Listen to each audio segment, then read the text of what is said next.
it, but we have time for 2 questions, 1 to each of the speakers. Who would like to go first?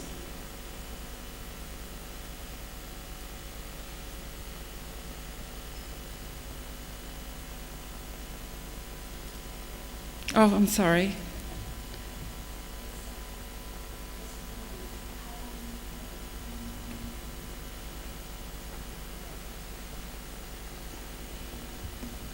One, two. Yes, good morning. Thank you to both presenters. Fantastic. Matthew, I'm still one of the old school, trying to be very modern with all the technology, but sadly I'm not. My concern is that, let's take your example for China. While what you're saying is absolutely fundamental, obviously true, cut and dry, black and white, but there's a whole lot of people out there that aren't necessarily the target market. You've got a whole lot of people idly sitting at cafes or just sitting there at bus stops because they have no life and they're sitting there doing a virtual life, and they're not the target market. Certainly not for the Indigenous products here in Australia, I wouldn't have thought. There's still specific demographics of the market that collectively we should be targeting. So I think it's still a little bit of a shotgun approach. I could be completely ignorant and wrong, which I often am, but I don't yet see how we can really, as you say, drill down into the prospective demographic target market that we might need. Any solutions? Yep. Look, I think you're right. There's 513 million or thereabouts online. You don't want all of them. And you necessarily don't want a great majority of them.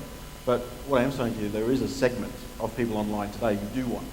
So my point is, how do you find them and then talk to them to encourage them to come here? So it's about, first of all, being very clear on the type of persona that you want to reach, because in the marketing terms we say, well, this persona is an adventure traveller and this one more is a group and an FIT. So be very clear on who you want to reach and then find out where they reside online, because there is a lot of people you do want to reach in the Chinese sector, but they're a small percentage of who's online. So I think you can sort of be very clear on who you want to talk to before you talk to everybody. Thank you. And the second question to Anna? I'd just like to agree with the last lady, it doesn't work, but would you like a free holiday in New Zealand? Absolutely. I'm from Nelson. Yeah, so am I. We're probably related. Kia ora, we're whānau. Just really want to raise the issue. For me, a lot of that information is totally against what we're hearing in the market, obviously being driven towards Facebook and all of those. So it was actually quite an eye-opener in terms of those internet sites within China. My question is, are they easily accessible? They are if you live inside China. So, look, I guess you can access Facebook and Twitter if you have some technology to do so. So there's a cost to doing that, so therefore only expats tend to do it. But if the expat market in China is who we want to reach, it's perfect. But I guess no one in this room wants to reach expats living in China. They want to reach Chinese that fit the demographic that suits your tour or your destination. So without question, there is no point being on Facebook or Twitter if you want to talk to a Chinese demographic. No point whatsoever. So once you've come to that conclusion as well, what is the channel I need to be on? Probably the easiest one is a Sina Weibo, which is a Twitter equivalent, or something like Jiapeng or Renren, which is a equivalent to Facebook. There's a lot of conversation around that before you make those decisions. You need to work with a good partner in market to help you understand that stuff. Great, thanks. Is there any questions for... Oh, yes? Over.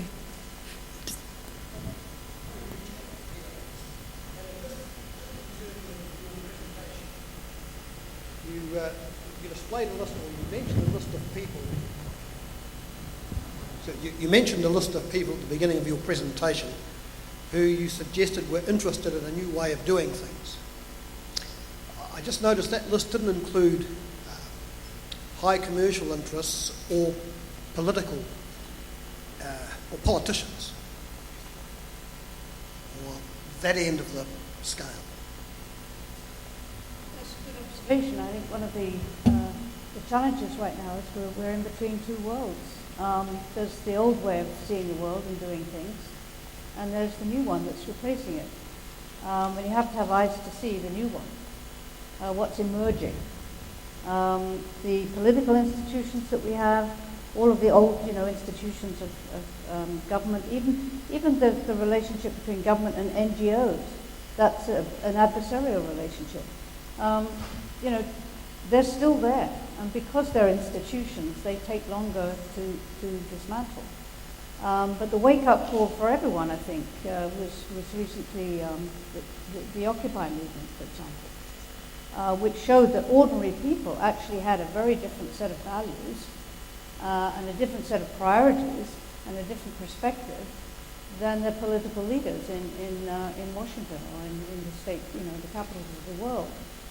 So I suppose what I could be perceived as quite radical.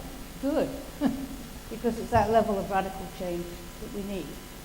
And if I could just speak to the other point about, I'm sorry, first of all, I apologize to the group for overstepping my time. I got carried away, as usual. But I think one of the things that from a marketing point of view, in the old model, it was produce your product, tweak it to a market, and push it and distribute it. And we had an excellent presentation before this on distribution. But increasingly today, it's about really determining who you are as a company, what you stand for as values, what kind of experience you want to convey, and then attracting the customer that is right for that.